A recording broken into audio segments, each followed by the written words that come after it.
So we are not done yet. It's still not done yet. Trump just threw a big spanner again, and just when you think that the disaster is done, he's back again with his campaign of shock and awe. Now, a month ago, the focus was on China. The need to break Beijing was top of mind. A week ago, it was BRICS, the desire to punish countries trading with Russia. And just a few days ago, it was punishing South Korea and other Asian countries like Japan, basically a shakedown for money. And now Trump is out to punish everyone. The shakedown has gone global, and it's all about finding more excuses to squeeze exporters and US consumers. Now, look at the new bombshell Trump just dropped. Let's focus on the disaster hitting US allies and friends who are now the economic victims. The US is going to set a 20% tariff on Taiwan, which is their main semiconductor supplier. And how is that even a smart move? Trump's thinking is too high level for me. Meanwhile, Switzerland will get clobbered with a 39% tariff, but the big shock is the Canadians getting punished, absolutely hammered with a 35% tariff. And do you know how crazy this is? Even the additional tariff on China is just 30%. Maybe being a strong adversary gets you more respect and fear from the US. In addition to this, Trump is going to impose 19% tariffs on Thailand and Cambodia. So Southeast Asia is not going to escape the madness. The king of the world is out for everyone. So what's the agenda here? It's something that we have said on repeat since April. Trump's strategy is how bullies act. They shock you, they make big outrageous demands and hope you fold. Then he drags you to the negotiating table, he tells you to give him your lunch money to reduce his punishments. And because there's no cohesion, especially amongst the G7, they are still trapped in their Western alliance fantasy. Trump is getting his way to quite an extent. And just look at the past trade deals. From Indonesia and Europe to South Korea and Japan, the mechanism is the same. Hit you with a 20 to 50% tariff threat, make you buckle, and then force you to subsidize the US economy. Now, this could be buying expensive US LNG, buying a fleet of Boeing planes, or squeezing your country of capital for investments. And either way you look at it, he's turning US markets into pay to play, into a very weird kind of economy. And this will backfire badly, but for now, he's on cloud 9. But I want us to focus on G7 and US allies getting clobbered. Now, their rates are far higher than the 10% baseline, despite already subsidizing the US economy. And let's start with Canada, because a 35% tariff can absolutely do a number to their economy. The dependence is tremendous, and there's only so much you can diversify in just 4 months. In 2023, Canada exported around 560 billion worth of stuff to the US, half a trillion, and that's 78% of total exports and contributes to around a quarter of the country's entire GDP. There's also another problem. A 35% tariff can eat into the margins of many industries, especially those around raw materials, consumer goods, and even car parts, not forgetting the steel and aluminum tariffs. Canadian industries, they are in a very bad position. It will take years to find new customers in a sustainable way, and that's probably why Trump is doing a show hand at the poker table now. So you can understand why the Canadians, they're just so pissed off. Trump is willing to raise prices on Canadian products because it will be US consumers who will pay the price. And boy, is Lutnick having a field day with this. He is shaming the Canadians. He's taking the mockery to a whole new level. Two countries on the whole world retaliated against the United States of America tariffs. China, which we all know, and Canada. So you know what? I just don't see the president stepping off the gas. Now, Mark Carney came down, had a really nice lunch with the president when he first got elected. You know, if he makes that call and if he starts turning on the charm and if he takes off his retaliation, and stops the silliness, maybe the president will let it down a bit. But right now, 35%, that letter he sent, is surely in the cards. So tell me guys, how can you take the trade war seriously today? It's like a video game now. The amount of whiplash from all these twists and turns is literally insane. The G7 is buckling, but this disaster is going to hammer down on the US as well. Trump, he threw a boomerang and the swing back is going to really hurt. And if you're in the States, your standard of living is going to go down very soon. Swiss exports are now subject to a 39% tariff, but they are big medicine exporters to the US, and they sold at least $10 billion worth of pharmaceuticals to the US. America just doesn't make enough of their own medicine, so prices across the board will go higher. People will either need to pay more or just cut down on their supply. Either situation is bad. Now remember that Bessent and Trump, they're desperate for money. The tax bill is going to cost an incredible $3.4 trillion, and that means they need to milk an additional $340 billion a year, and their weapon of choice is tariffs. Now, US consumer spending is already reeling. In Q1 and Q2, the average growth is less than 1%. Now, compare that to the last 3 years. That was when inflation was going up. This means Trump's tariffs are doing a bigger number on American consumers themselves than 2022 to 2024. So sit back and imagine how bad things could get in the next quarter or so. All US imports from the world, especially from Canada, will cost a ton more. Local suppliers will be forced to jack prices higher, so everyone gets clobbered.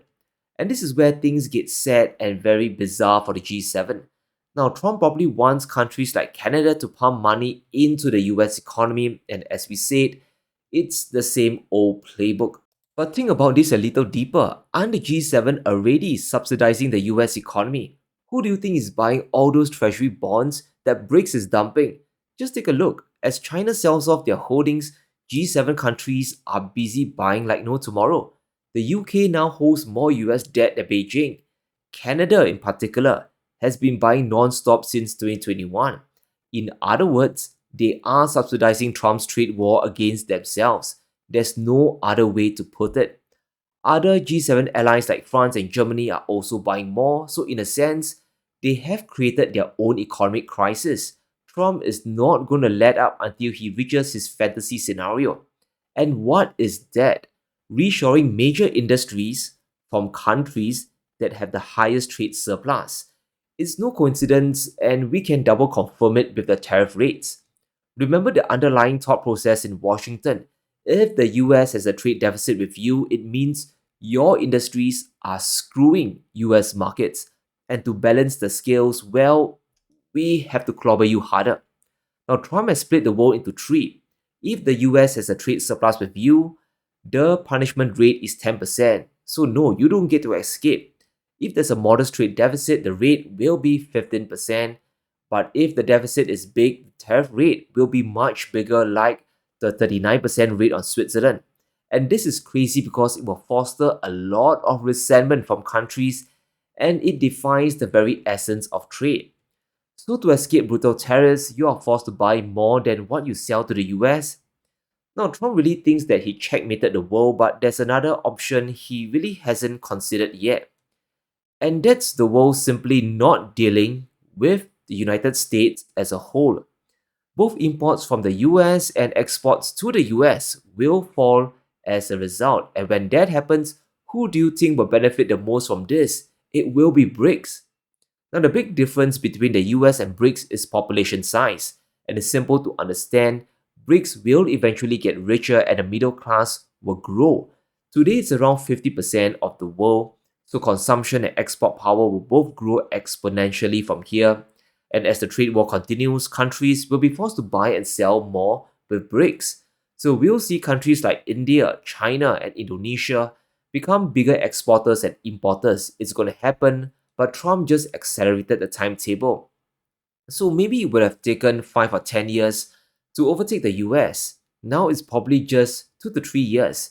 Things are now very compressed. So while that's true, we need to confront the big fish.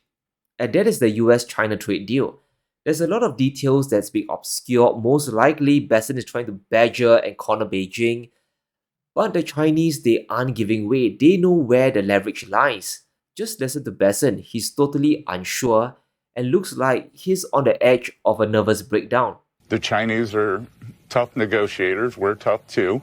It was led by the vice premier, my counterpart, Hu Feng, who I have great respect for. He is both a statesman, a tough negotiator, and very senior in the leadership We pushed back on them quite a bit and made our positions known. I believe that we have the makings of a deal. And if there's one economy more pivotal than Canada, Mexico, or the EU, it's China. Now, this trade deal alone will either let the US somewhat survive or bury it completely. The cards are with China and they are not showing their hand. They are letting Scott Bessent sweat while the White House is still trying to paint a really rosy picture, but is it really? According to Levitt, the current trade program we have with China will decrease the US trade deficit by $5 billion this year. Now, firstly, this number is a joke. In 2024, the US trade deficit with China was nearly $300 billion. So we are talking about a 2 to 3% decrease at best, and that's the best case scenario. This obscures the truth about the situation. It means total trade will drop, yes. The US will import less from China. Chinese goods coming in have already dropped by a fifth.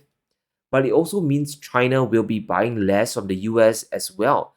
So the deficit isn't going to shrink by much. She is trying to spin the numbers, but we can easily see past the smoke and mirrors. So I hope you can see the deflection happening in the language being used. It's not that Caroline is lying, just that she's obscuring the truth. And if we look into the future, it's very likely that the tariff rate will stay at 30% or so. The majority of analysts believe the tariffs will stay at this level in the next 6 months, probably still at 30%. The final level might improve to 20%. Now, if things go wrong, we might revert back to crazy town of 60%. But either way, we really shouldn't expect the tariff rate to go well below 30.